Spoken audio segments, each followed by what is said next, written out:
Hi అండి అందరికీ. ఇంకొక మంచి రెసిపీతో మీ ముందుకు వచ్చేసాను. పుదీనా చట్నీ అండి. ఈ అన్నంలో వేసుకొని తింటే టేస్ట్ అదిరిపోతుంది. కుక్కర్లో కొద్దిగా పల్లీలు నువ్వులను వేసుకొని వేయించుకొని పక్కన ఉంచుకోవాలి. కుక్కర్లో కొద్దిగా ఆయిల్ వేసి తెంచుకున్న పుదీనా ఆకులను వేసుకోవాలి. పుదీనా ఆకులతో పాటు కొద్దిగా కరివేపాకు వేసుకోవాలి. ఆకులని ఫ్రై అయిన తర్వాత ఒక బౌల్లో తీసి పక్కన ఉంచుకోవాలి. అదే ఆయిల్లో కొద్దిగా పచ్చిమిర్చి తీసుకొని ఫ్రై చేసుకోవాలి. పచ్చిమిర్చితో పాటు కొద్దిగా కరివేపాకు, పసుపు వేసుకొని వేయించుకొని పక్కన ఉంచుకోవాలి. అన్నీ ఒకేసారి వేయించుకుంటే ఒకటి వేగితే ఇంకొకటి వేగవు కాబట్టి ఒక్కొక్కటిగా వేయించుకోవాలి. మిగిలిపోయిన ఆయిల్లోని పెద్ద సైజు టమాటాని కోసుకొని అందులోని కొద్దిగా ఉప్పు వేసి వేయించుకొని పక్కన ఉంచుకోవాలి.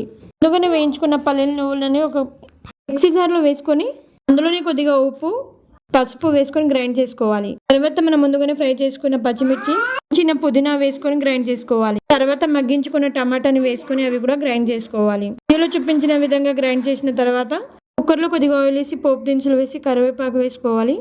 పచ్చ దంచుకున్న 4-5 ఎల్లిపాయలు, కొద్దిగా ఇంగువ వేసి చేసుకున్న పుదీనా పేస్ట్ని ఇందులో వేసుకొని పోపు వేసుకోవాలి. ఈ అన్నంలో టేస్ట్ అదిరిపోతుంది.